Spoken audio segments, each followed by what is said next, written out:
勉強より配信優先。まあ勉強も自分の将来の夢を叶える程度にしとけばいいんじゃないですか。何をしたいかによってどれぐらい勉強しなきゃいけないかっていうのも変わってくるから、だから結構それによるよね。勉強をどれぐらいすればいいのかというのはね。ただ基本的に中高生ぐらいの頃って勉強しない言い訳に夢を決めたりしがちだから、基本的には勉強したらしただけプラスになる人生の中でも珍しいことだから、したらしただけ結果につながることなんて人生の中でめったにないから、基本はしといた方がねいいよね。最近話してなかったから、例えば音楽をしたいから勉強しない、音楽をしたいから音楽の専門学校に行くとか、声優の専門学校に行くとか、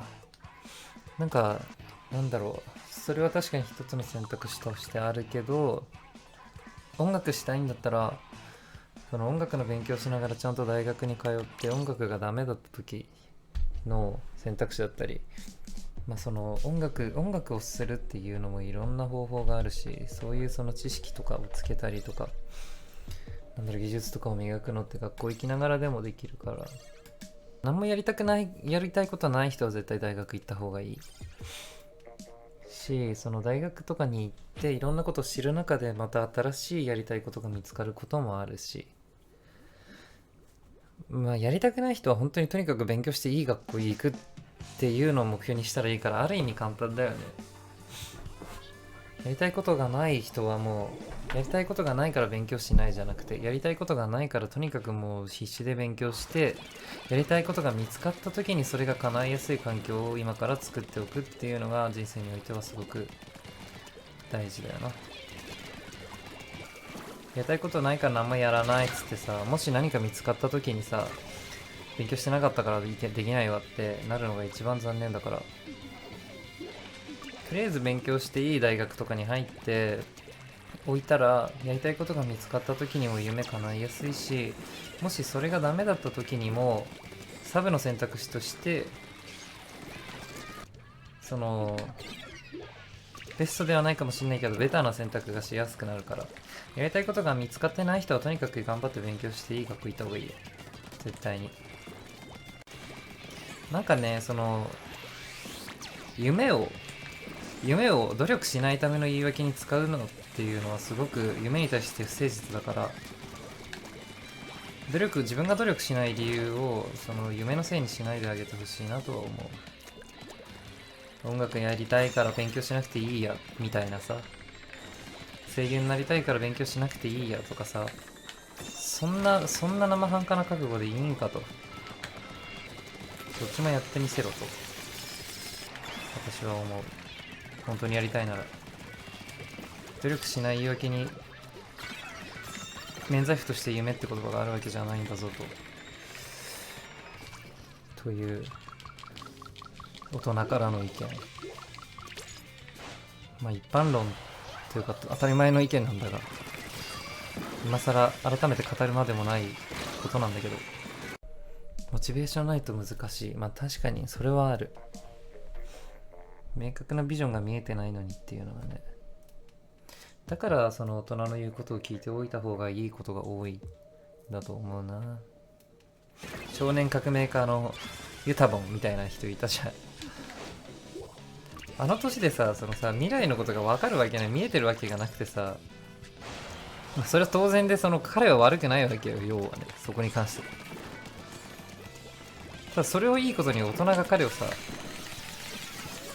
都合のいいように操ってさいるわけじゃないですか。将来のこととか夢とか社会の仕組みとか何も分かってないから、特に社会の仕組みとかさ分かるわけない、小学生に。今のその学生のリスナーも分かってない。なんでそういうアドバイスをそういうことを言うんだろうっていうことがさ、腑に落ちないことってあると思うんだよね、みんなもきっと。なんでそんな勉強しろ勉強しろうるせえんだよってさ、思ったことない人いないじゃん。絶対俺も思ったことあるし、みんな思ってるじゃん、それって。でもさ、大人がみんなさ口を揃えてさ、その今みたいに、なんだろう、夢のためにちゃんと努力しなさい勉強しなさいっていうのは、自分がそうしておいたらよかったなっていうその後悔から来てんだよね、基本的に。ああ、こういうことを知ってこういうことを教えてあげたかったなって言ってあげればよかったなって。だからみんなも、みんなの中の多くの人も俺と同い年になったら同じことを思うし同じこと言うんだよね。でもその子供からするとそもそもその経験がないから、そのなんでそういうこと言うのかそもそも分かんないっていう。漢文やる意味は漢文やる意味は直接意味がない人の方が圧倒的に多いけど、いやなんつったらいいんだろうな。まあ要はさ、倒さなきゃいけないボスがいてさ、そのさ、弱点属性をつかないと絶対倒せないみたいなその後の戦闘では使わないけど、そのボスを攻略するには弱点属性つかないと倒せないみたいな感じなのよ。だから仕方ないの、それはもう。やらなきゃいけない人は絶対やらなきゃいけない。それは。大きな目標をクリアするために。でもなんかちょっと大人は正しいみたいな言い方しちゃったのは良くない。そういうわけではない。いろんな人がいるし、もちろん。まあでもそれを勉強するうちにそっちに興味を持ってそっちの道に進むって人も少なからずいるしね。まあでも受験で使わないんだったら基本的にはさ、そんな使わないよね。使わなくなる。本当に体だけ大きくなった人もいるし。いい大学ってどういうところですか？なんとなくでもやりたいことが見えてるんだったら、そのやりたいことに近い知識を得られる大学で、その少しでもそのランクの高い大学、偏差値の高い大学、もうないんだったらまあ、例えばそのでも何かしら多分やりたいこととかありそうだし、なんかその趣味とかにちゃんとこう時間を割けるとか、